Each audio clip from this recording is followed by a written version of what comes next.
Salepur block बारीगोलरू Salepur छतिया मुख्य रास्ता को संजोग करुथबा बुदामुंडाई बजार मध्यरे 6/B केनाल को 2-3 मास हेबो खोली देई ठिकादार छु मारिछि।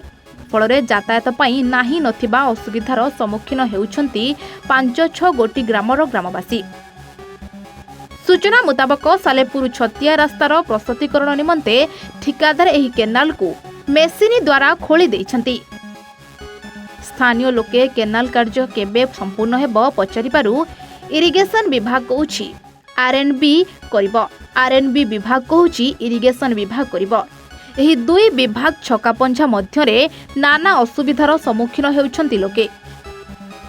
एही केनाल रास्ता देई ना गाड़ी मोटर जाई पारुछि ना पथचारी गमनागमन गोटे प्रकार ठप होई जाइछि। त्वरित जदि एही केनाल रास्ता कार्य संपूर्ण करा न जाए ताहाले अंचलवासी राज रास्ता को ओल्हाइबे बोली चेतावनी दैछंती। गाँ बारीगोला आगे हेई मासरू 2 मास पर्यंत घोड़ा ही रहिलानी आरएनडी वाला कहते मु करी तांको कोन 2 जन भीतर म्यूचुअल होइनी करूनाती पिलाटा पड़ीगला ता हाथ भांगिला 1000 टका खर्च हैला। एमती केते जन पड़ीलानी हाथ भांगुची कार कोन होउची मुंड बुलौची एई परिस्थिति रे बहुत हैरान होउछु। 5 खंड गाँ बहुत हैरान होउछनी कौन केमती करिवे तू न करिवे सेरा केमती आमे संतान देले आमे माने माटी आनी कि माने से पेटी पाटी पकइबो।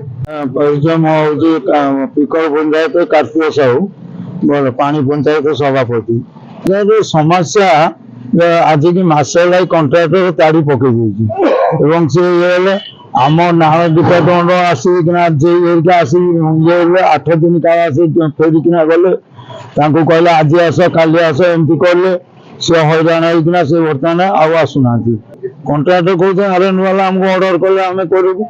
रंजित कुमार दास घर चमारीगोला बुदामुंडी बजार रास्ता काम कर दीर्घ दिन समस्या 6B केनाल वर्ष पानी गलानी एपटर 100 एकर ऊर्ध्व चाष जमी पड़िया रहा से दाबी कराई केनालटा करने कंट्राक्टर आसिक लोक ताड़ी केबिन फेबिन भांगी भूंगी सब ताड़ी पकईदे किंतु 2 मास है कौन कार्यक्रम होनी से इरिगेशन वाला कहते आरएनबी वाला करेंगे आम ऑर्डर कर आरएनबी वाला कहते इरिगेशन वाला आमको ऑर्डर करना एमती इरिगेशन आरएनबी भितर प्रशासन भितर जो चली टणाटा साधारण जनता भोगुंट।